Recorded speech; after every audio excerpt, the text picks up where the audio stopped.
Shalom, selamat pagi, selamat beribadah di HKBP Mampang, terutama bagi yang pertama kali berada di HKBP Mampang. Tuhan memberkati. Marilah kita persiapkan hati dan pikiran kita untuk memulai ibadah kita pada pagi hari ini. Marilah kita bersaat teduh.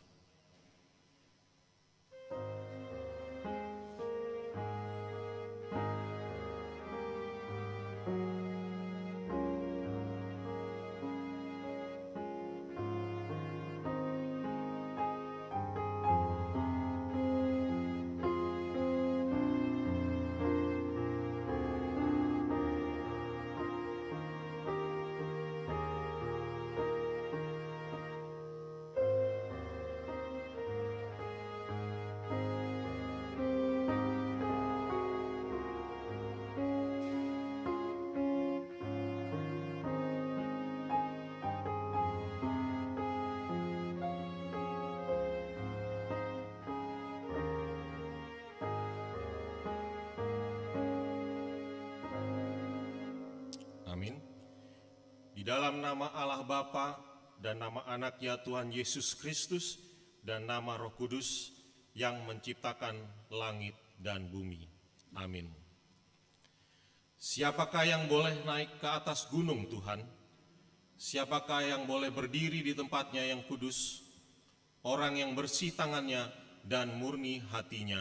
Haleluya.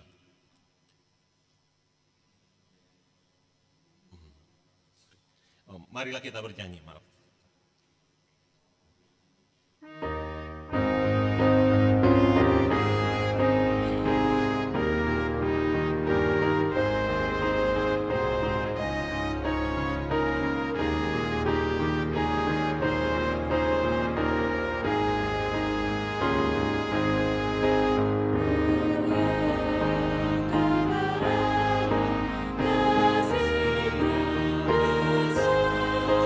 Oh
dan nama anaknya Tuhan Yesus Kristus, dan nama Roh Kudus yang menciptakan langit dan bumi.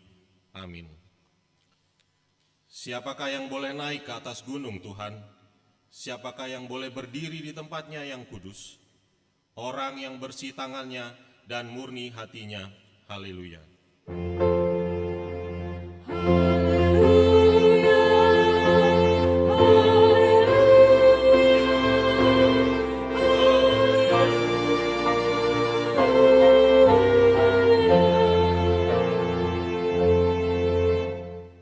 Marilah kita berdoa. Ya Tuhan Allah yang Maha Kuasa, Bapa yang selama-lamanya, kasih sayang-Mu sajalah yang menyertai kami dari mulanya sampai sekarang ini, dan hanya karena kasih-Mu. Engkau memberikan kabar kesukaan bagi kami untuk kehidupan kami. Kasihanilah kami, bukalah hati kami, dan berilah Roh Kudus supaya kami mengerti pimpinan dan bimbingan-Mu yang agung itu. Tetapkanlah firman-Mu di dalam hati kami, supaya hati kami damai, senang, dan baharu. Oleh karena anak-Mu Yesus Kristus Tuhan kami. Amin. Jemaat dipersilakan duduk. Marilah kita bernyanyi.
Marilah kita mendengarkan hukum Tuhan dari yang ke-8 dan artinya. Hukum Tuhan yang ke-8, jangan engkau mencuri. Maksudnya adalah kita harus takut serta kasih kepada Allah, sebab itu jangan kita mencuri uang atau harta sesama manusia, atau mempergunakan tipu daya menjatuhkan usaha dan niaga sesama manusia untuk kepentingan kita. Kita harus membantu memajukan usaha mereka serta memeliharanya. Marilah kita memohon kekuatan dari Tuhan untuk melakukan sesuai dengan hukum-Nya. Ya Tuhan Allah, kuatkanlah kami melakukan yang sesuai dengan hukum. Amin. Mari kita nyanyi bersama. Sungguh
marilah kita merendahkan diri untuk mengaku dosa kita.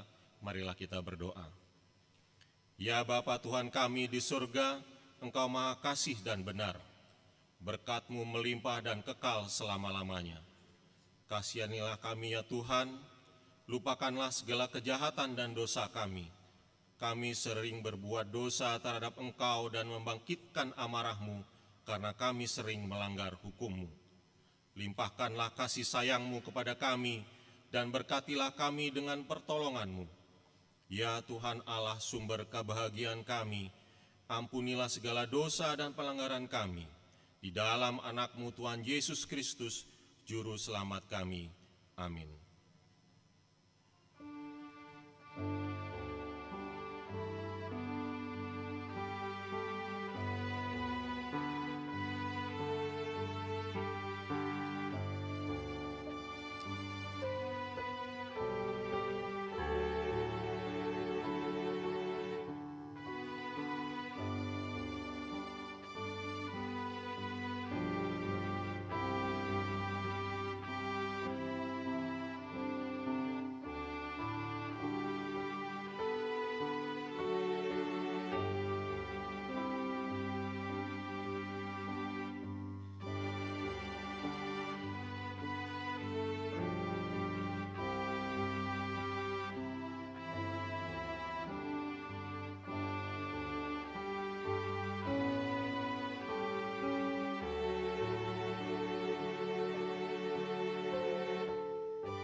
Marilah kita dengarkan janji Tuhan tentang pengampunan dosa. Dia yang tidak mengenal dosa telah dibuatnya menjadi dosa karena kita, supaya dalam Dia kita dibenarkan oleh Allah. Kemuliaan bagi Allah di tempat yang maha tinggi. Jemaat dipersilakan duduk. Marilah kita bernyanyi.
Marilah kita mendengar firman Tuhan yang ditetapkan untuk hari Minggu ini, yang diambil dari Roma 12 ayat 1 dan 2. Karena hanya 2 ayat, marilah kita membacanya bersama-sama.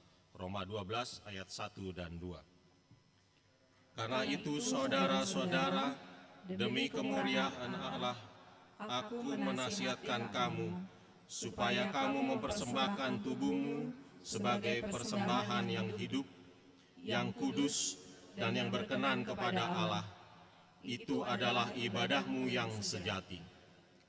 Janganlah kamu menjadi serupa dengan dunia ini, tetapi berubahlah oleh pembaharuan budimu, sehingga kamu dapat membedakan manakah kehendak Allah, apa yang baik, yang berkenan kepada Allah, dan yang sempurna. Demikianlah firman Tuhan. Mari kita berdoa. Berbahagialah orang yang mendengar firman Allah serta memeliharanya. Amin. Mari kita bernyanyi.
Marilah kita bersama-sama mengaku iman kepercayaan kita, sebagaimana teman-teman seiman di seluruh dunia.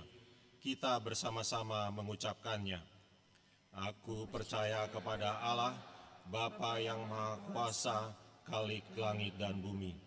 Aku percaya kepada Yesus Kristus, Anak-Nya yang tunggal Tuhan kita, yang dikandung daripada Roh Kudus, lahir dari anak darah Maria, yang menderita sengsara di bawah pemerintahan Pontius Pilatus, disalibkan, mati dan dikuburkan, yang turun ke dalam kerajaan maut. Pada hari yang ketiga, bangkit pula dari antara orang mati, naik ke surga, duduk di sebelah kanan Allah, Bapa yang Maha Kuasa. Dari sana akan datang kelak untuk menghakimi orang yang hidup dan yang mati. Aku percaya kepada Roh Kudus dan adanya satu gereja yang kudus dan am, persekutuan orang kudus, pengampunan dosa, kebangkitan daging, dan hidup yang kekal. Amin. Jemaat dipersilakan duduk. Marilah kita mendengarkan warta jemaat untuk minggu ini.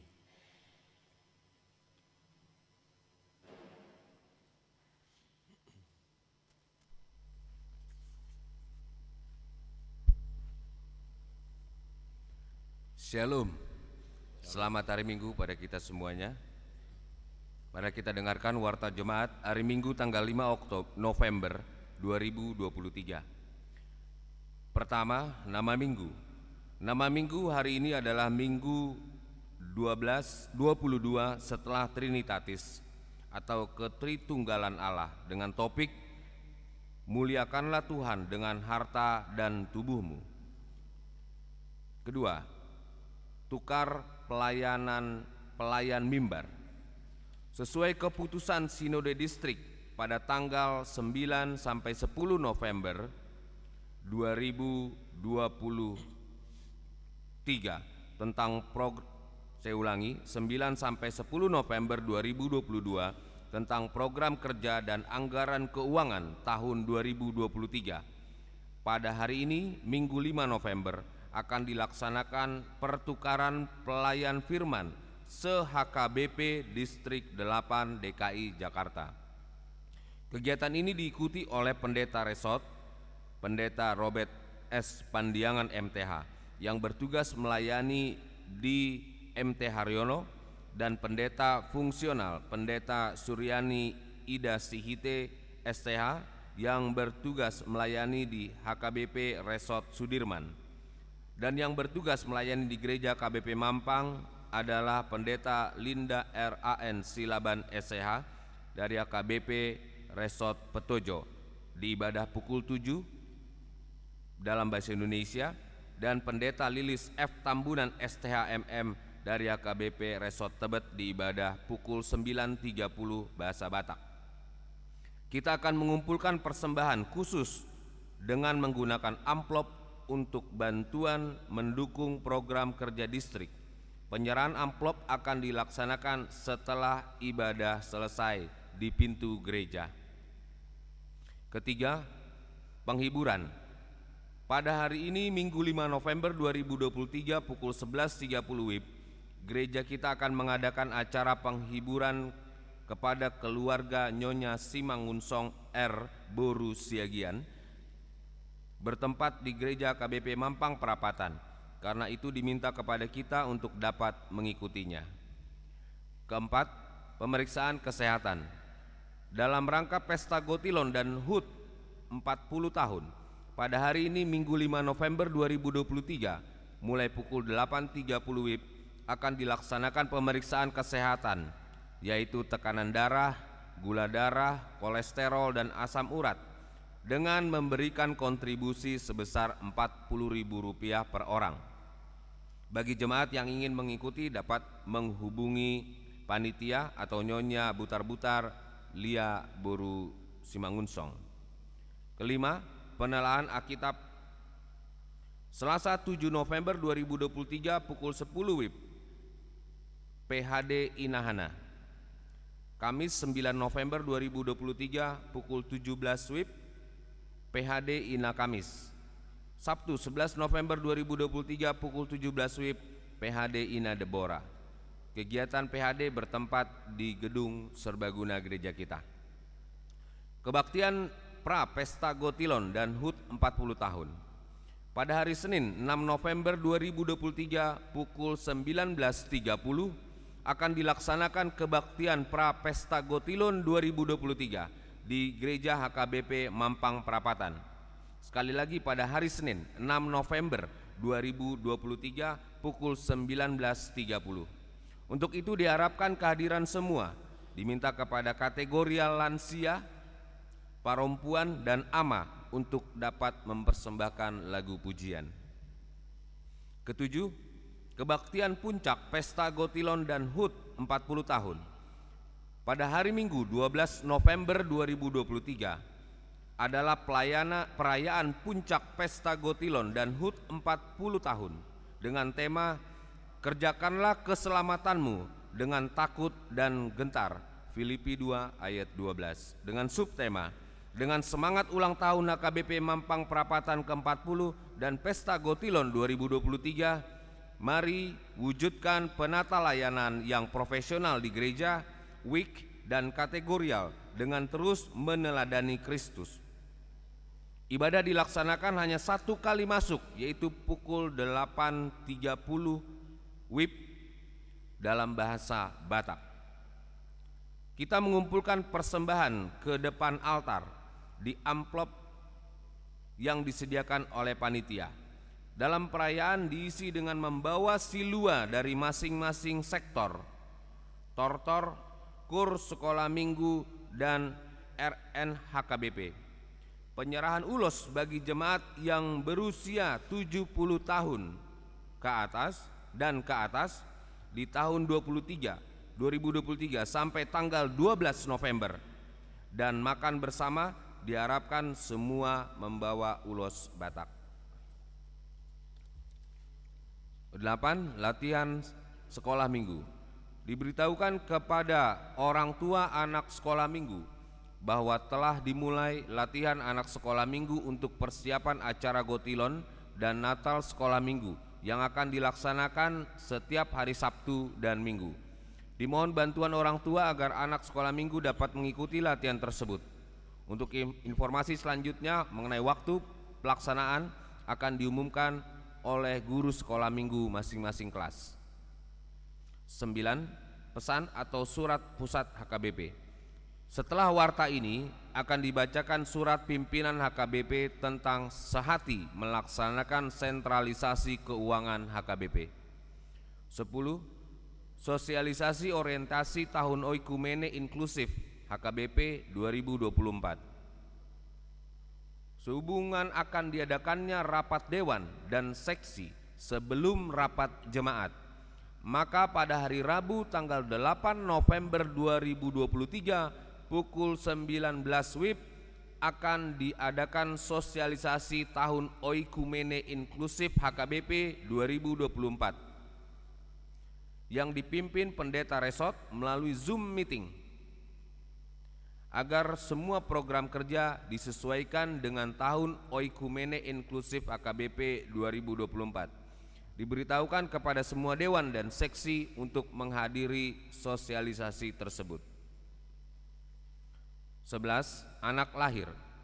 Pada hari Jumat tanggal 20 Oktober 2023 telah dikaruniakan seorang anak laki-laki di keluarga Victor Benget Halomoan Hasibuan, Rika Cucianti Boru Situmorang. Alamat Titian Indah Blok W1 nomor 02 Bekasi, dari sektor 3. Ibu dan anak dalam keadaan sehat. Anggota jemaat baru. 12 anggota jemaat baru telah diterima menjadi anggota jemaat HKBP Mampang Perapatan. Keluarga pendeta Robert S. Pandiangan, Ibu Florina Boru Purba, dan 1 orang anak perempuan. Alamat Jalan Duren Bangka nomor 34 Duren 3. Keluarga ini pindah dari HKBP Resort Jakarta masuk sektor 3. Pemberkatan nikah. Warta pertama, akan menerima pemberkatan nikah Louis Christopher Alan Sihombing, anak dari Bapak Antoni Sihombing dan Ibu Helmin Mince Simanjuntak, anggota jemaat HKBP Mampang Perapatan sektor 4, dengan Donatella Rara Wulandari Sekar Arum Putriyanti, anak dari Bapak FX Putranto Sunu Raharjo dan Ibu Francisca Yeni Herawati, anggota jemaat HKBP Mampang Perapatan. Pemberkatan nikah pada hari Jumat 17 November 2023 pukul 13 WIB di HKBP Mampang Perapatan. 14. Jemaat yang sakit. Marilah kita bawa dalam doa jemaat kita yang sakit. Nama-nama jemaat yang sakit ada tertulis di dalam warta. Firman Tuhan, serahkanlah hidupmu kepada Tuhan dan percayalah kepadanya dan Ia akan bertindak. 15. Ulang tahun kelahiran. Majelis dan jemaat mengucapkan selamat ulang tahun kelahiran kepada anggota jemaat yang berulang tahun dalam minggu ini. Firman Tuhan, karena panjang umur dan lanjut usia serta sejahtera akan ditambahkannya kepadamu. Keuangan terlampir. Persembahan, ucapan syukur dan lainnya dapat dibaca di lembar warta ini. Demikian warta jemaat minggu ini. Tuhan Yesus memberkati.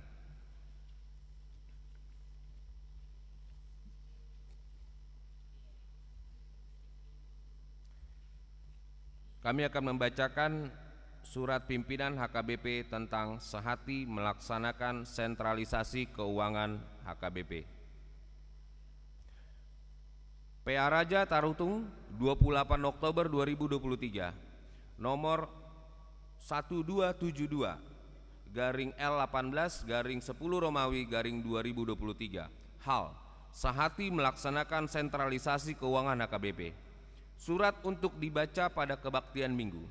Kepada yang terkasih seluruh jemaat, pospel dan pos parmingguan HKBP melalui uluan di semua tirket di tempat masing-masing. Kasih dan damai sejahtera dari Allah Tritunggal untuk kita semua. Terpujilah Tuhan karena sentralisasi keuangan HKBP sudah berjalan dengan baik selama 10 bulan terakhir, dari Januari sampai Oktober 2023. Berdasarkan perjalanan sentralisasi keuangan tersebut, target persembahan yang sudah kita capai adalah 65,7% dari target 80% yang kita harapkan pada awalnya. Dampaknya, HKBP sudah dapat membayar balanjo semua personil yang berjumlah 3.476 orang. Selain itu, kita juga sudah membayar biaya operasional program resort dan distrik. Untuk keperluan kantor pusat dibayar melalui saldo yang masih ada di kantor pusat HKBP sebelum dimulainya sentralisasi keuangan dan sudah berdasarkan perhitungan BPSK. Dari uang yang terkumpul di rekening BPSK, sudah 2 kali BPSK mengirim keperluan operasional dan program resort dan distrik di HKBP. Sebelum tahun ini berakhir, BPSK masih akan mengirim ke resort-resort yang belum menerima dana tersebut sejumlah total 4,732 miliar.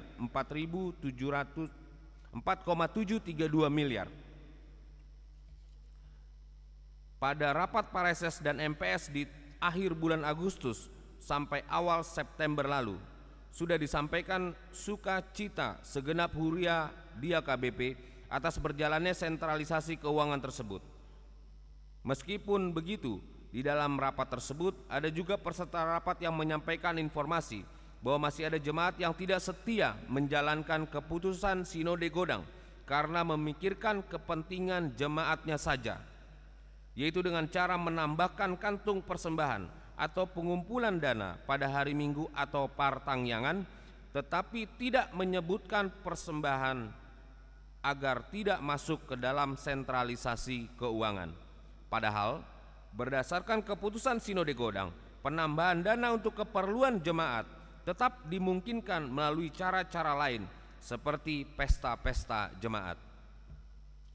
Selain itu, ada juga jemaat yang tidak memasukkan data persembahan dan tidak mengirimkannya ke rekening BPSK paling lama 3 hari setelah ibadah berlangsung, melainkan menunggu setelah diwartakan baru data dimasukkan dan uang dikirim ke BPSK. Hal ini pun tidak sesuai dengan keputusan Sinode Godang. Oleh sebab itu, berdasarkan keputusan rapat MPS pada awal September 2023 yang berbunyi, seluruh jemaat harus tunduk kepada keputusan Sinode Godang Oktober 2022 mengenai sentralisasi yang menunjukkan kesatuan HKBP berdasarkan firman Tuhan di Galatia 6 ayat 2. Bertolong-tolonglah menanggung bebanmu, demikianlah kamu memenuhi hukum Kristus dan mewujudkan roh sentralisasi keuangan, yaitu kesetaraan, equity, keadilan, justice, berkelanjutan, sustainability, dan kebersamaan dalam satu keluarga, fraternity. Dan di dalam mengerjakan tugas, kami sebagai gembala di gereja HKBP yang mendoakan seluruh jemaat di HKBP jangan jatuh ke dalam dosa, sebaliknya melawan dosa. Dengan segala hormat, kami meminta semua jemaat supaya lebih sungguh-sungguh dan penuh melaksanakan sentralisasi keuangan, meneladani jemaat miskin di Makedonia di abad pertama yang diminta oleh Rasul Paulus untuk membantu orang-orang kudus yang miskin di Yerusalem. Dalam upaya mewujudkan hal tersebut, kami meminta seluruh jemaat, pos pelayanan dan pos parmingguan untuk melakukan hal-hal sebagai berikut. 1. Data persembahan harus diisi ke aplikasi sentralisasi keuangan paling lama 3 hari setelah peribadahan berlangsung dan kemudian langsung mentransfer sejumlah 55% dari persembahan tersebut. Kedua, untuk menambah dana bagi keperluan pelayanan jemaat, tidak boleh mengambilnya dari persembahan-persembahan yang ada di jemaat, seperti menambahkan kantung persembahan setiap minggu yang menimbulkan ketidaknyamanan bagi anggota jemaat, melainkan melalui cara lain yang tidak bertentangan dengan keputusan Sinode Godang. Ketiga, jika ada jemaat yang melaksanakan pengumpulan persembahan kedua di partangyangan, hendaklah tunduk juga kepada sistem sentralisasi keuangan, di mana persembahan kedua itu harus dikirim sejumlah 55% ke rekening BPSK. 4. Jemaat HKBP tidak boleh mengumpulkan uang pada kebaktian minggu dengan tidak menamainya sebagai persembahan, dengan tujuan agar tidak termasuk ke dalam sentralisasi keuangan. Kelima, jemaat HKBP tidak boleh mengumpulkan persembahan bulanan dengan menamainya untuk diakonia atau pembangunan, dengan tujuan agar tidak termasuk ke dalam sentralisasi keuangan. Jadi kelima hal di atas tidak kita laksanakan. Jika kelima hal di atas tidak kita laksanakan dengan setia, maka akan sangat berdampak pada penurunan pemasukan sentralisasi keuangan seperti yang terjadi pada bulan Juli sampai September, di mana ada tren penurunan persembahan ke sentralisasi keuangan. Kita sudah menyaksikan serta merasakan bahwa sentralisasi keuangan berdampak sangat baik bagi HKBP. Tuhan akan terus memberkati program yang baik ini, sebab melalui sentralisasi keuangan Tuhan sudah menjawab doa HKBP sejak 89 tahun lalu. Sejauh ini kita sudah berani untuk menambah dan mengirim pelayanan penuh waktu ke jemaat-jemaat kecil yang selama ini belum pernah memiliki pelayanan penuh waktu. Kita juga dapat mengirim pekabar Injil keluar HKBP. Persaudaraan pelayanan yang semakin teguh, kecemburuan antar pelayanan dapat kita kurangi dan hilangkan, dan sebagainya. Semakin baik persembahan sentralisasi keuangan, semakin banyak pelayan yang dapat kita kirim baik ke dalam maupun keluar HKBP, dan HKBP akan semakin menjadi berkat bagi dunia. Untuk semakin memperjelas maksud dan tujuan sentralisasi keuangan bagi kita semua, kami sudah mengeluarkan buku kecil sepanjang 9 halaman dengan judul Better Together, Sentralisasi Keuangan HKBP. Kami sangat berharap buku ini dapat kita cetak dan kita bagikan ke seluruh anggota jemaat, dan juga kita simpan di kantor gereja agar anggota jemaat mendapatkan informasi yang memadai tentang sentralisasi keuangan, dan dengan hati yang penuh sukacita dan setia ikut melaksanakan dan mensukseskannya. Soft copy buku tersebut juga sudah kita kirim untuk dibagikan ke seluruh anggota jemaat kita.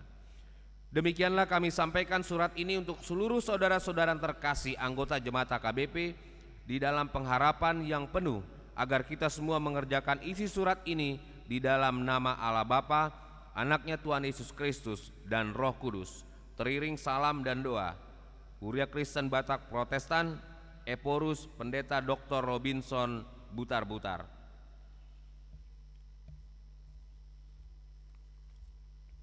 Demikian warta jemaat pada pagi hari ini.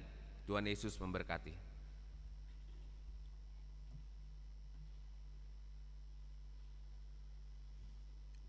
Marilah kita bernyanyi sambil mengumpulkan persembahan 1A dan 1B.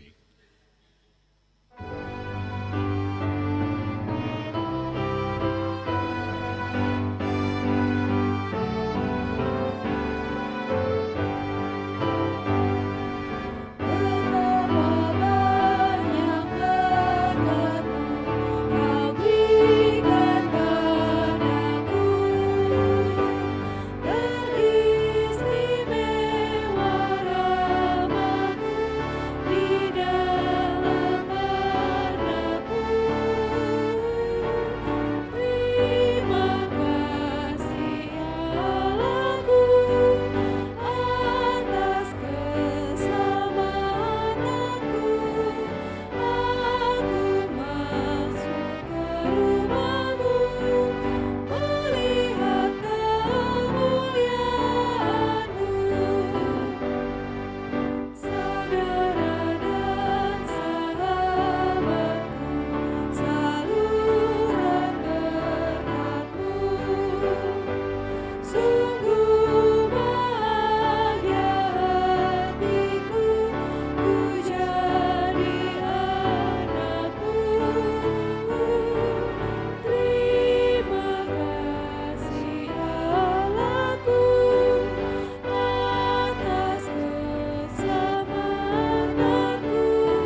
Damai sejahtera Allah yang melampaui segala akal, itulah yang memelihara hati dan pikiran saudara-saudara sekalian di dalam Kristus Yesus Tuhan.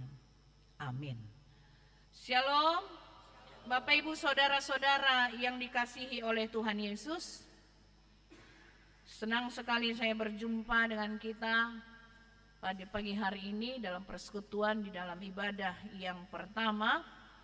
Ini kali yang kedua atau kali yang ketiga mungkin saya rasa ya berkhotbah di sini. Dak pola behu patadaw diri ko teh. Iya, Pendeta Linda Silaban mangula di HKBP Petojo Manginang, saudara-saudara sekalian. Firman Tuhan yang akan kita dengar pada pagi hari ini diambil dari kitab Amsal pasal 3 ayat 9 sampai 10. Kita sama-sama mendengarkannya dan merenungkannya. Muliakanlah Tuhan dengan hartamu dan dengan hasil pertama dari segala penghasilanmu, maka lumbung-lumbungmu akan diisi penuh sampai melimpah-limpah, dan bejana pemerahanmu akan meluap dengan air buah anggurnya. Demikian firman Tuhan. Bapak Ibu saudara-saudara yang dikasihi oleh Tuhan Yesus, ada banyak cara kita memuliakan Tuhan. Yang pertama, melalui talenta. Ada orang yang sangat pintar menyanyi dan sangat berbakat. Dak pola tidak perlu disuruh orang seperti ini karena bakatnya sudah bernyanyi, malah dia sendiri yang minta, aku nyanyi dong. Kira-kira gitu. Ada orang yang talentanya bermusik, hobi sekali, suka sekali bermusik. Dimanapun dia, dalam kesempatan apapun, dalam situasi apapun, dia ingin selalu bermain musik. Entah itu main gitar atau main keyboard dan sebagainya. Memang dia suka sekali bermusik atau mendengarkan musik. Ada orang yang memang suka memasak. Ini beda lagi. Kalau dia punya talenta memasak, apapun yang dimasukkannya ke masakannya, rasanya selalu hasilnya enak. Sama-sama hanya garam setengah sendok misalnya dimasukkan ke masakan itu, tapi hasilnya sudah berbeda. Aku mau to buasa bui songoni.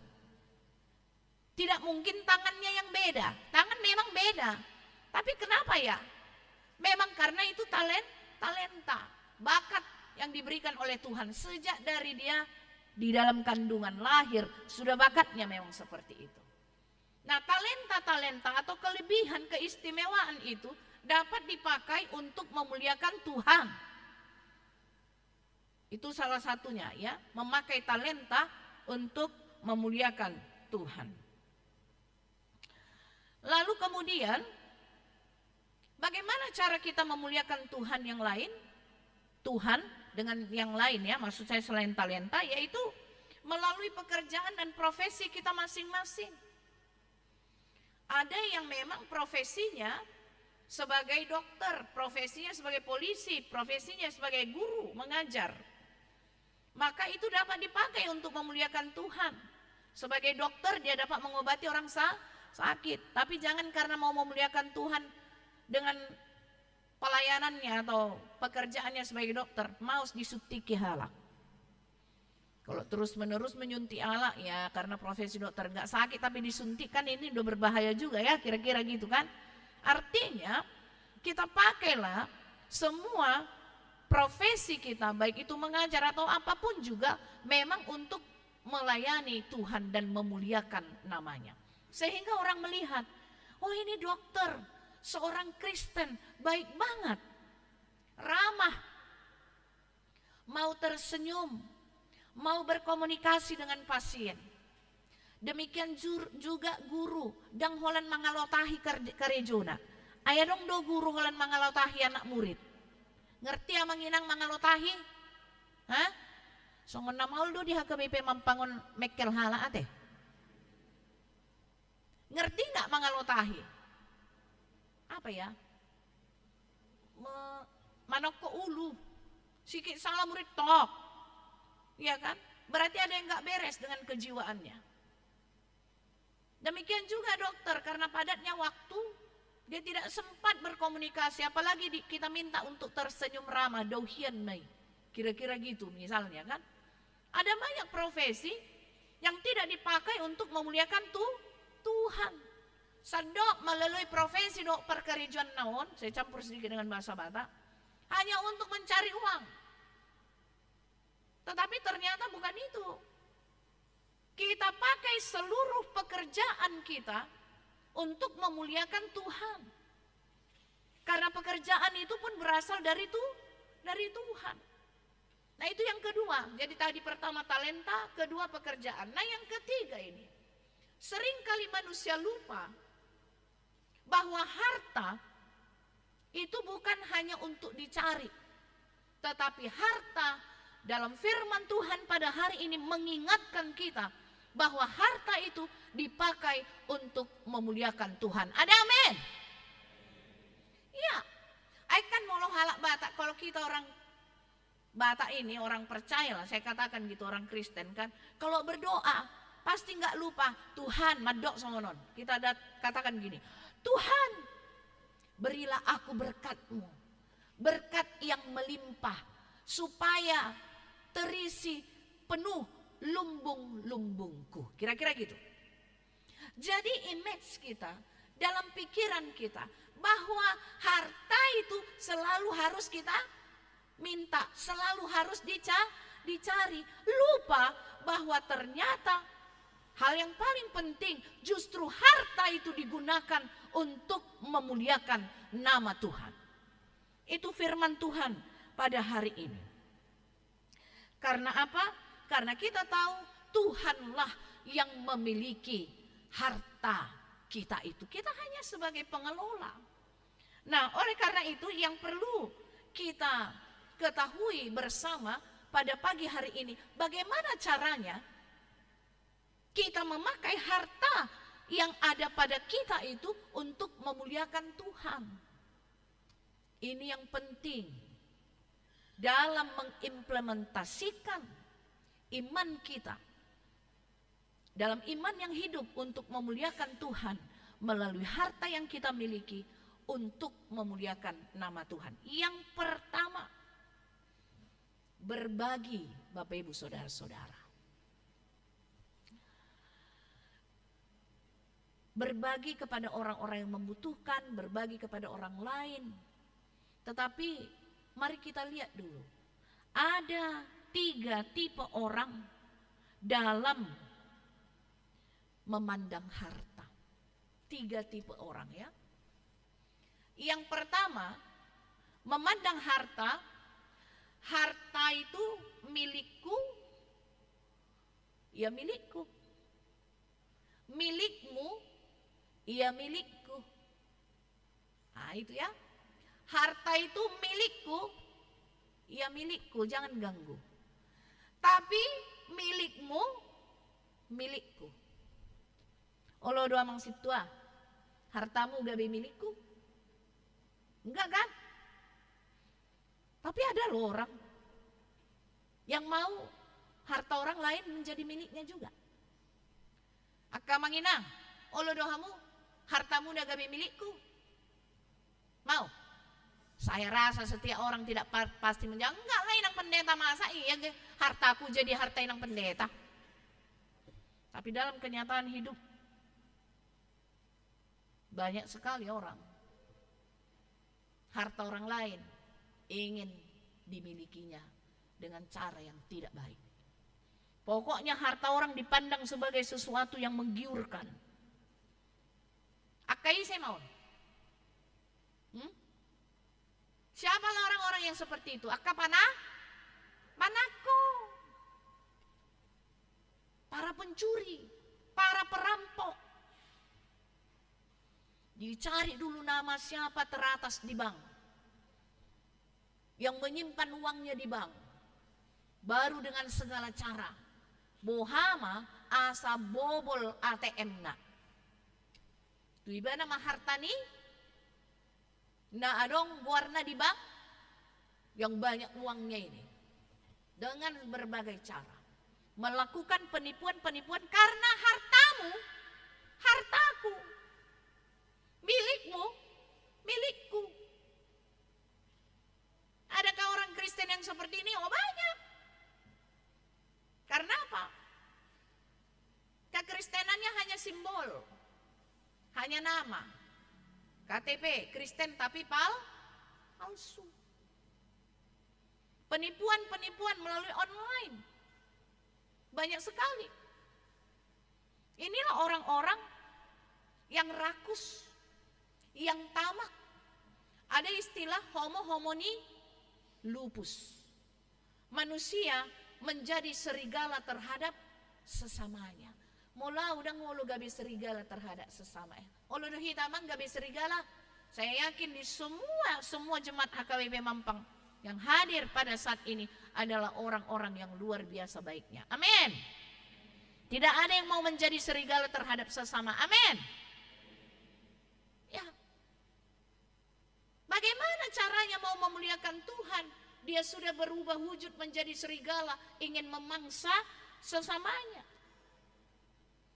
Nah, contoh juga dalam hal ini adalah Ananias dan Safira ya. Dalam Kisah Para Rasul 5 ayat 11 dikatakan di sana, sebagian dari hasil penjualan dibawa dan diletakkan depan kaki rasul-rasul.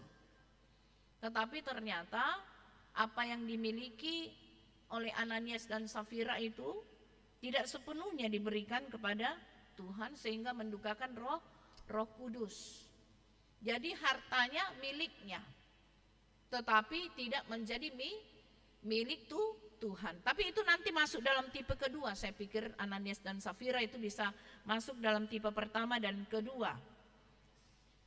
Tipe orang yang kedua memandang harta sebagai demikian. Milikku, milikku. Milikmu, milikmu. Jadi orang seperti ini jangan diganggu dan tidak mau diganggu.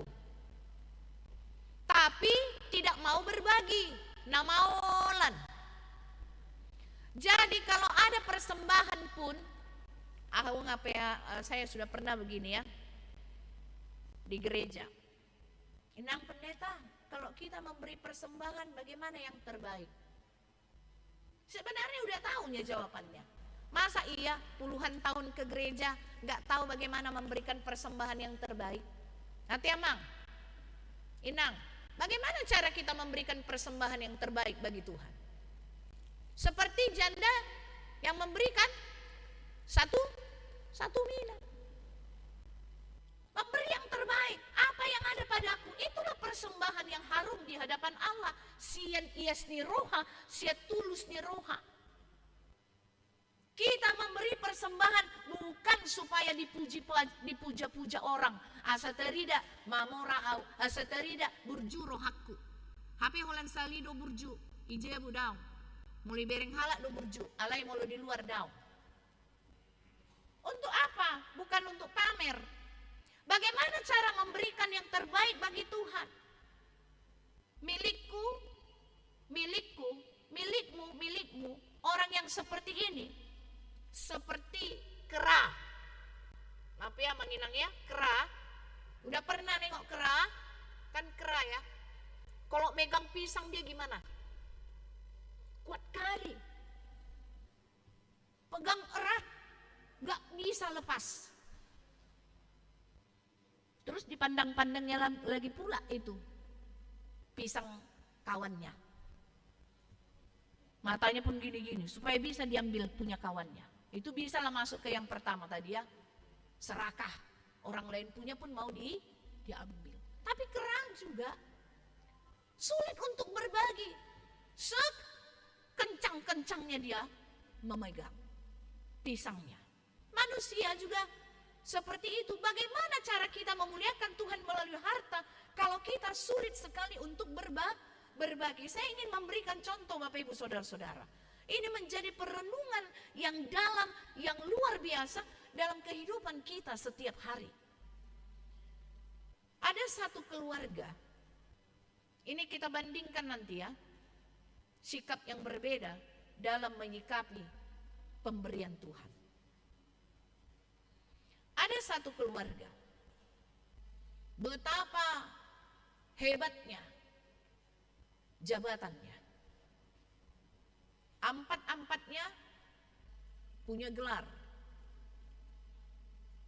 Empat-empatnya hidupnya berkecukupan. Bahkan lebih dari cukup. Kalau orang memandang, tentulah pemberian mereka dibandingkan orang yang hidupnya pas-pasan, dibandingkan orang yang biasa-biasa saja, tentulah mereka ini yang berkelimpahan ini memberi dengan lebih. Tetapi apa yang terjadi? Bapak Ibu Saudara-saudara, mereka memberi kepada orang lain dengan di bawah pemberian orang yang miskin. Ini saya katakan terus terang.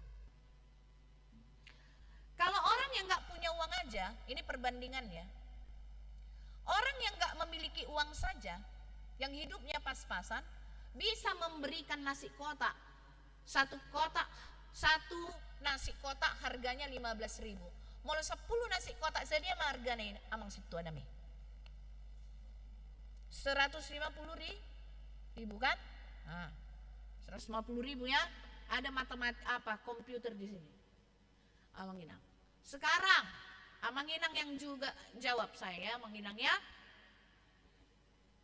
Tadi 150.000, 15.000 satu kotak. Sekarang kalau harganya 8.000 lontong atau 7.000, bikinlah 8.000 kali 10 berapa Amang Inang?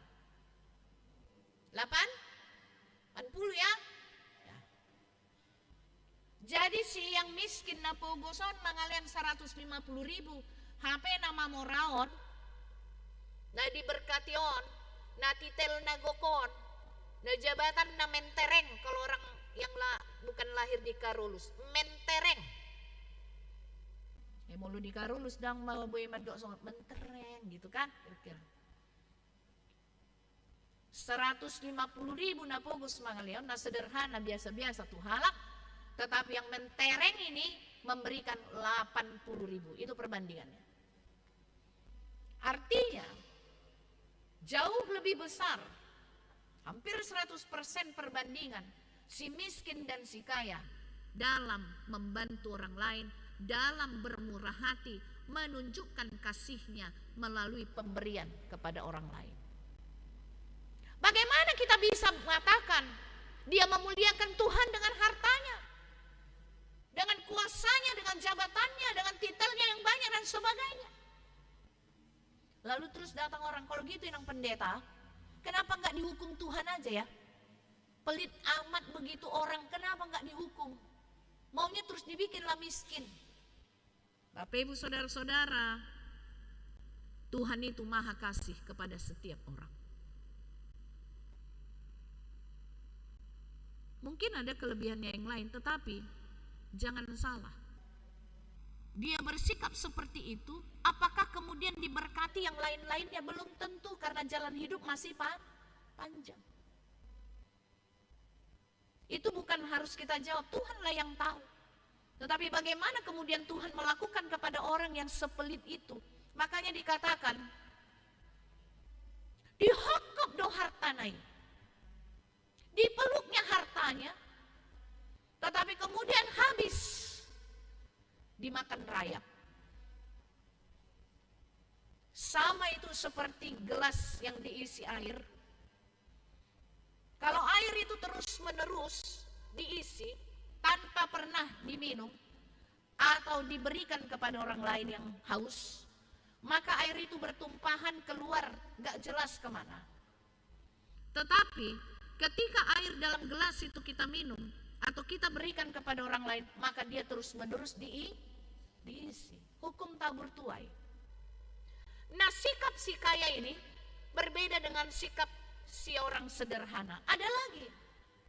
Ini seorang petani yang miskin di Kalkuta. Pada masa Ibu Teresa. Waktu itu Ibu Teresa melihat petani yang sangat miskin, kehabisan beras, lalu dia memberikan beras kepada si petani miskin ini. Tetapi tidak lama kemudian Bunda Teresa melihat si petani keluar dari rumahnya membawa kantungan beras. Dia heran. Lalu kemudian bertanya kepada keluarga si petani, itu beras mau dibawa kemana? Ternyata setengah dari isi beras itu, isi kantung beras itu hendak diberikannya kepada temannya yang juga petani yang miskin. Bayangkan Bapak Ibu Saudara-saudara yang dikasihi Tuhan Yesus. Seorang yang sangat berkekurangan, tetapi dia masih mengingat orang lain untuk berbagi. Menunjukkan kasihnya, bersyukur. Nah, satu ilustrasi lagi. Satu contoh lagi. Ini tentang seorang anak dan seorang bapak. Seorang bapak setiap hari, ini marga silaban lah bapak ini. Songonau, aleau buru-buru, ina-ina, on amatta, ama, bapak-bapak gitu ya, ama ya, sahala ama. Marga silaban ma, tabainon. Nah, marga silaban ini berdoa. Setiap hari ketika memimpin keluarganya untuk berdoa makan. Dia berdoa seperti ini. Ya Tuhan, berikanlah rezeki kepada tetangga rumah kami yang miskin, yang tidak memiliki apa-apa, yang berkekurangan. Amin. Itulah doanya. Ketika mereka sekeluarga makan. Terus anaknya yang umur 10 tahun bingung. Bapakku ini tiap hari berdoa untuk keluarga sebelah, tetangga kami. Tapi kok gak pernah ya diberi makanan yang di meja ini? Banyak makanan yang di meja, tapi kok gak pernah dikasih bapakku. Tapi bapakku berdoa terus untuk tetangga kami. Gitu pikir anaknya kan. Lalu besoknya berdoa lagi sang bapak, Tuhan tolong berkati tetangga sebelah kami supaya mereka bisa makan. Nah, sebelum selesai amin, kata doa bapaknya ini, tahu apa yang dilakukan anaknya ini Bapak Ibu Saudara-saudara? Dia mengambil makanan dari meja, kue, buah, pokoknya makanan yang di meja itu, lalu cepat-cepat dihantarkannya kepada tetangga sebelah rumahnya. Yang saya maksudkan di sini, seringkali manusia NATO, no action, talk only. Hanya tahu berbicara mengatakan kepada Tuhan, Tuhan berkati keluargaku, dia sedang kesusahan. Berkati jemaat, berkati saudara-saudara kami dimanapun yang menderita dan yang miskin. Tapi bagaimana tindakan kita? Bagaimana hati kita didorong oleh rasa syukur kepada Tuhan untuk mau berbagi kepada sesama manusia, menunjukkan kasih kita, kasih Kristus yang ada pada setiap kita sebagai pengikut Yesus, untuk memberitakan kemuliaan Tuhan, memberitakan namanya melalui perbuatan-perbuatan kita. Kita menjadi surat-surat yang terbuka, yang dapat dibaca oleh setiap orang. Karena itu Bapak Ibu Saudara-saudara yang dikasihi oleh Tuhan, dalam Keluaran 23 ayat 19 dikatakan di sana, yang terbaik dari buah bungaran hasil panenmu harus kau bawa ke rumah Tuhan. Kadang-kadang seperti yang saya katakan tadi, berpuluh tahun menjadi orang Kristen, tetapi belum tahu apa yang dapat dia lakukan melalui persembahannya, melalui hartanya untuk kemuliaan nama Tuhan, untuk menjadi dupa yang harum di hadapan Tuhan. Karena apa? Ke gereja pun cari dulu buka dompet nih. Mana ya nominal yang paling kecil katanya. Inang pendeta saya kalau buka dompet kadang-kadang, ini kejujurannya ya, nggak apa-apa ya, tapi itu salah. Buka dompet nominal yang terkecil yang diberikan. Janda, seorang janda yang miskin, apa yang ada padanya, hartanya yang paling berharga, itulah yang dipersembahkan kepada Tuhan. Karena itu Bapak Ibu Saudara-saudara yang dikasihi oleh Tuhan, 3 hal tipe orang tersebut. 2 tadi ya, belum ya. Yang ketiga tipe yang terakhir tadi milikku, milikku, milikmu, milikmu, orang yang pelit ya, menggenggam hartanya. Yang ketiga, milikku adalah milik Tuhan. Nah, inilah orang-orang yang bersedia berbagi. Kecenderungan dalam dunia, dalam revolusi industri 4.0, di mana setiap orang kemudian berubah menjadi individualis karena teknologi informasi sudah menjawab kebutuhannya, lalu kemudian kasih menjadi semakin dingin. Banyak orang tidak peduli lagi kepada sesamanya, bahkan kepada orang tua. Ngadi pasu-pasuon, banyak kali berkatnya, jalan-jalan ke luar negeri, pekerjaan luar biasa, tetapi apa? Orang tuanya berkekurangan, pipik domatana. Hatinya tidak tergerak oleh belas kasihan. Saya ingin mengajak kita semua yang masih memiliki orang tua, para pemuda dan pemudi, ketika engkau sudah bekerja, berikan pertama hasil panenmu itu kepada rumah Tuhan. Karena rumah Tuhan juga membutuhkannya. Bahkan dalam Maliaki 3 ayat 10 katanya, menjelaskan tujuan yang persembahan yang ada, supaya ada persediaan makanan di rumah Tuhan. Rumah Tuhan ada pelayan-pelayan Tuhan, ada pelayanan diakonia, ada para janda. Duda nggak disebut memang, yatim piatu. Ada janda duda, yatim piatu, kita sebutlah demikian. Ada program-program. Bagaimana kemudian milikku adalah milik Tuhan, saya persembahkan kepada rumah Tuhan, lalu kemudian kepada orang tua saya. Jangan kalau udah tahun baru, baru Natal, beli kue lapis legit, nggak tua, lansia muse. Muse ngahaci sudepat. Dibawa yang manis-manis, misalnya kue kan, mana bisa lagi dimakan. Bagaimana setiap bulan kita mau menolong, memperhatikan orang tua kita, atau memberikan persembahan-persembahan kepada orang-orang yang membutuhkan, orang yang miskin. Maaf ya Eda, lagi nggak punya duit aku. Padahal uangnya berlimpah. Padahal yang mau ditolong ini memang betul-betul kesulitan uang. Karena anaknya mau masuk sekolah, nggak ada uangnya. Betul-betul nggak punya uang. Tapi dia tidak mau menolong. Kan hati kita kadang-kadang digerakkan oleh belas kasihan ya, dalam tuntunan Roh Kudus. Ini perlu ditolong. Tetapi begitu beratnya kita mengeluarkan uang kita, begitu beratnya kita memberikan sebagian dari harta atau apa yang kita miliki kepada orang lain. Karena apa? Karena mau kita peluk-peluk terus ini uang, mau kita peluk-peluk terus ini harta, seolah-olah Tuhan besok tidak lagi memberi harta kepada kita, seolah-olah Tuhan tidak lagi memberi berkat kepada kita, seolah-olah besok kiamat.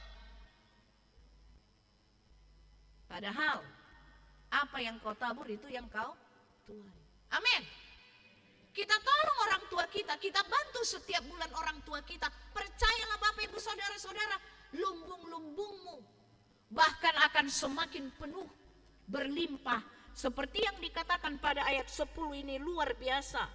Maka lumbung-lumbungmu akan diisi penuh sampai melimpah-limpah, dan bejana pemerahanmu akan meluap dengan air buah anggurnya. Buktikan di dalam kehidupan kita bahwa ketika kita berbuah manis, buah yang manis kita berikan kepada Tuhan, tanda ucapan syukur kita, bukan kita yang berlelah-lelah mencari berkat, tetapi justru berkat itu mendatangi kita. Bahkan ketika tidur pun engkau diberkati. Percayakan hal itu Bapak Ibu Saudara-saudara, amin. Kita kan enggak. Saitadok persea, au persea. Tetapi justru sebenarnya mari kita menguji di dalam kehidupan ini, apakah saya sungguh percaya bahwa ketika saya memberikan hasil yang terbaik bagi Tuhan, untuk kemuliaan bagi Tuhan, untuk rumah Tuhan, untuk orang tua, untuk menolong, dan dihokop-hokop hartai, mari kita buktikan justru kita didatangi oleh berkat Tuhan. Tanpa sampai kadang-kadang kita heran, loh kok bisa ya? Kok bisa ya begini? Loh, kok gini ya? Begitu cara Tuhan di luar akal manusia memberkati kita, karena kita sudah terlebih dahulu menyenangkan hati Tuhan. Amin. Kan manusia begitu. Enggak ada lagi nanti uangku. Kalau ku kasih ini, habislah. Seolah-olah Tuhan tidak bisa memberi lebih kepada kita. Di mana iman dan kepercayaan kita? Oleh karena itu, Bapak Ibu Saudara-saudara, mari kita memberi dengan kerelaan hati dan jangan dengan terpaksa, dan dengan kejujuran. Jujur kita melihat, ini hartaku ini dari Tuhan, mau ku apain ya? Tentu aku harus jujur. Oh ini untuk membantu, ini untuk menolong, ini untuk seperti ini. Mari jujur. Mari jujur kelola keuangan kita. Mari jujur dalam tindakan pekerjaan kita. Karena ketidakjujuran membuat Tuhan menolak apa yang kita beri kepadanya. Dalam 2 Korintus yang terakhir, 2 Korintus 9 ayat 7 sampai 8, Bapak Ibu Saudara-saudara, mari kita baca dulu. Saya bacakan ya, 2 Korintus 9 ayat 7 sampai 8. Hendaklah masing-masing memberikan menurut kerelaan hatinya, jangan dengan sedih hati atau karena paksaan, sebab Allah mengasihi orang yang memberi dengan sukacita. Dan Allah sanggup, ingat ya Bapak Ibu Saudara, dan Allah sanggup melimpahkan segala kasih karunia kepada kamu, supaya kamu senantiasa berkecukupan di dalam segala sesuatu, dan malah berkelebihan di dalam pelbagai kebajikan. Amin. Siapa ingin diberkati Bapak Ibu Saudara-saudara? Adong nasa olo. Si Tuhan sudah tunjuk tangan, alai ruas satu ngapedang. Nangului berkati kamu? Amangina? Siapa mau diberkati oleh Tuhan? Semua tunjuk tangan. Karena itu ada syaratnya. Syaratnya bukan sulit kok. Kasihilah sesamamu manusia. Holok haholongi madongamu jolo. Salah satunya bukan hanya dengan mengampuni, tetapi dengan bermurah hati. Mau memberi. Ketika engkau memberi dengan hati yang tulus, menolong sesama, mengasihi mereka, maka Tuhan melihat itu. Salah satu dari yang kau berikan itu dari orang yang paling miskin, yang tidak berpakaian. Sama seperti memberi untuk aku, kata Tuhan. Kalau kita sudah memberi kepada yang penguasa bumi, apalagi takut apa? Ini kita andalkan pikiran kita. Nanti uangku habis. Seolah-olah, saya ulangi lagi, besok Tuhan tidak lagi bisa memberi. Padahal ahana soboi dibayar deh Dia mata. Dua hal lagi sebelum firman ini berakhir, Martin Luther pernah kecewa. Dia kecewa berbagai hal. Dia lihat dalam kekristenan. Terus istrinya pakaian hitam-hitam, seolah-olah berkabung. Martin Luther berkata kepada istrinya, siapa yang mati? Istrinya menjawab, Tuhan Allah. Luther berkata, bagaimana kau tahu Tuhan Allah mati? Istrinya mengatakan, yang saya maksud itu dirimu. Dengan sikap hidupmu. Seolah-olah dengan sikapmu Tuhan Allah mati. Tuhan Allah sudah mati, kata istrinya. Artinya, dalam kehidupan kekristenan kita juga sering memperlakukan seolah-olah Tuhan Allah sudah mati. Tidak sanggup lagi memberi kepada kita dengan sikap hidup kita. Yang tidak mau memberi, yang seperti kera setiap dia menginang, meniup kuat-kuat asa unang ibuat jolma hartakon. Hatiku terikat kepada dunia. Hatiku terikat kepada hartaku. Di mana hartaku berada, disitulah hatiku. Tuhan kita buat seolah-olah Tuhan Allah sudah mati. Ini suatu perenungan yang mendalam. Yang terakhir, ilustrasi seorang bapak dan seorang ibu yang rajin pelayanan. Mereka berdoa agar pelayanan mereka semakin baik. Mereka minta sepeda karena mereka berdua berjalan kaki ke gereja. Tuhan kasih sepeda. Tetapi kemudian ketika hujan, mereka bilang, Tuhan, hujan. Jadi kami sulit untuk ke gereja. Terlambat, berilah kami motor biar lebih cepat. Dikasih motor. Motor dikasih, gak bisa membawa jemaat. Kasihlah Tuhan mobil, dikasih mobil. Berdoa mereka. Tapi apa yang terjadi? Setelah mobil dikasih, mereka justru menterlantarkan pelayanan, lebih banyak berrekreasi, menikmati dunia. Menikmati tidak salah Bapak Ibu Saudara-saudara, karena untuk itulah Tuhan memberkati kita, untuk kita nikmati pemberiannya. Tetapi jikalau kita memakai pemberian Tuhan untuk kesenangan kita sendiri, kita menjadi me-centered, egoistis, semuanya berpusat kepada aku. Kita lupa kepada Sang Pemberi.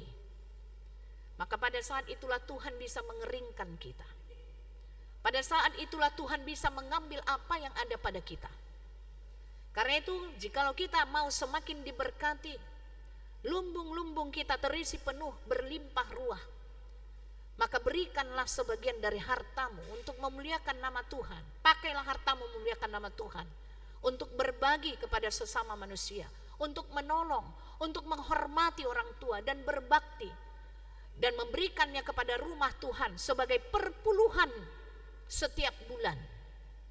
Karena rumah Tuhan juga memerlukan uang atau pemberian untuk kebutuhan-kebutuhan hamba-hambanya, untuk kebutuhan para janda miskin, untuk banyak kebutuhan di tengah-tengah gereja kita.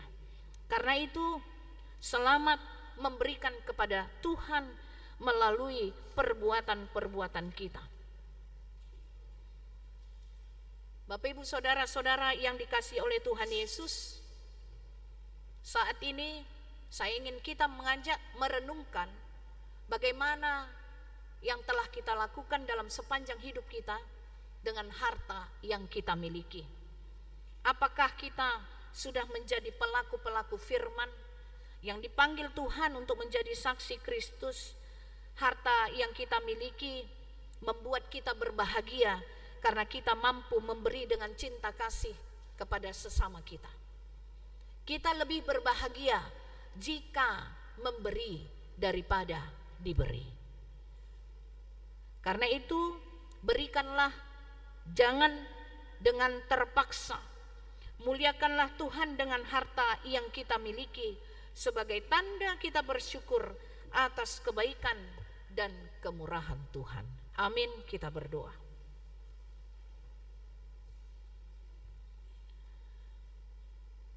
Bapa di surga, kami bersyukur dan berterima kasih Tuhan atas berkat Tuhan yang melimpah dalam kehidupan kami masing-masing. Kami bersyukur diingatkan oleh Tuhan Allah dalam Kristus Yesus pagi hari ini dalam ibadah ini, agar kami mau memakai harta yang kami miliki untuk memuliakan Tuhan. Ajarlah kami, ya Bapa, untuk menyadari bahwa harta yang kami miliki berasal daripada Tuhan. Agar harta kami tidak dimakan oleh rayap terbuang sia-sia. Dan tidak kami nikmati sendiri tetapi berbagi kasih terhadap orang lain. Terima kasih Tuhan Yesus, kuatkan kami untuk melakukan firman-Mu ya Bapa. Kami juga berdoa untuk seluruh jemaat Tuhan yang hadir pada saat ini dalam rumah Tuhan. Biarlah Tuhan Engkau memberkati seluruh jemaat-Mu yang hadir, memberikan kesehatan, menambahkan berkat, sukacita, pemeliharaan Tuhan turun atas seluruh jemaat-Mu Bapa. Demikian juga dengan seluruh keturunan peparan dari orang tua kami yang ada di sini. Tuhan juga memelihara kehidupan mereka masing-masing. Apapun yang menjadi harapan dari seluruh jemaat Tuhan yang hadir pada saat ini, Tuhan telah terlebih dahulu mengetahuinya dan menjadikannya Bapa seturut dengan kehendak dan rencana-Mu. Karena itu dengarkanlah setiap permohonan dari jemaat Tuhan yang hadir pada saat ini. Baik juga dalam pergumulan setiap orang. Jikalau ada jemaat Tuhan yang bergumul pada pagi hari ini, di dalam karena kehidupan mereka, Tuhan menolong, memberikan jalan keluar, dan biarlah roh Tuhan Kau taruhkan dalam hati pikiran jemaat-Mu, sehingga mereka menaruh pengharapan yang hidup kepada Tuhan, sehingga mereka bisa melihat bahwa kuasa-Mu yang sempurna memberkati mereka dan memberi mereka kemenangan atas pergumulan mereka. Terima kasih Bapa, dengar dan kabulkanlah doa kami yang kami panjatkan hanya di dalam nama Allah kami, Tuhan Yesus Kristus yang adalah Tuhan dan Juru Selamat yang hidup kekal selama-lamanya. Amin. Kita bernyanyi sambil mengumpulkan persembahan.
Marilah kita berdoa untuk menyerahkan persembahan kita kepada Tuhan.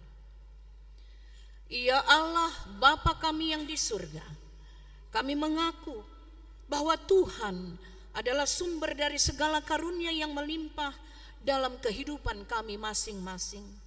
Sebahagian daripada karunia itu kami serahkan kembali sebagai persembahan kepada Tuhan.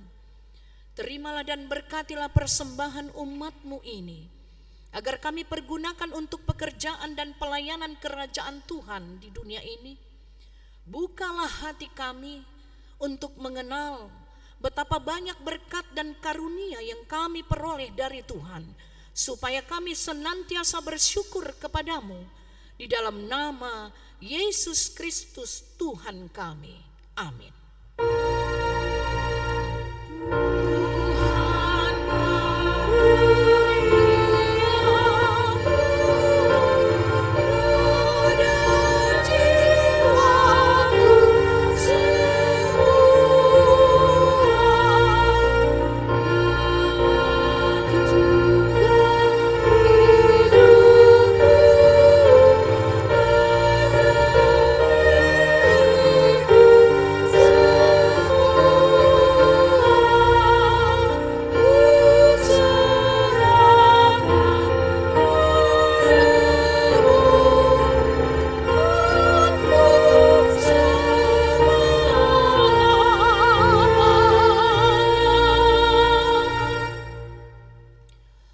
Bapa kami yang di surga, dikuduskanlah namamu, datanglah kerajaanmu, jadilah kehendak-Mu di bumi seperti di surga.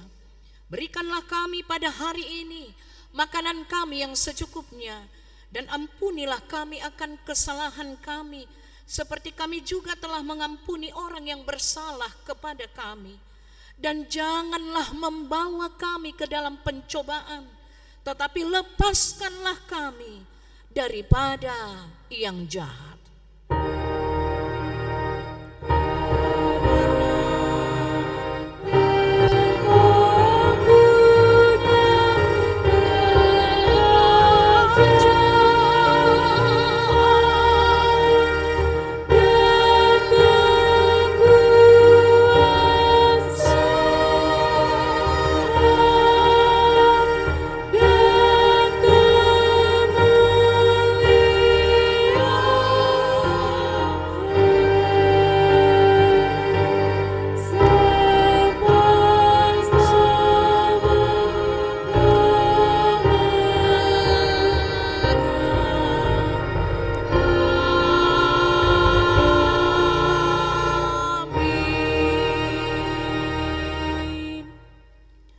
Jemaat, pulanglah di dalam damai sejahtera dan terimalah berkat Tuhan.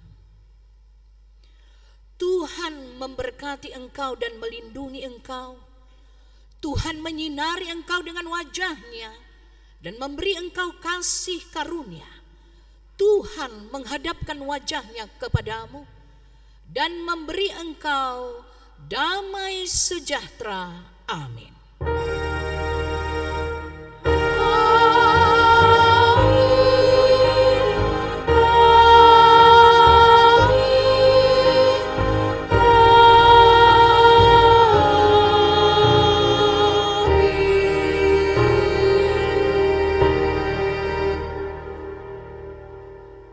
Shalom.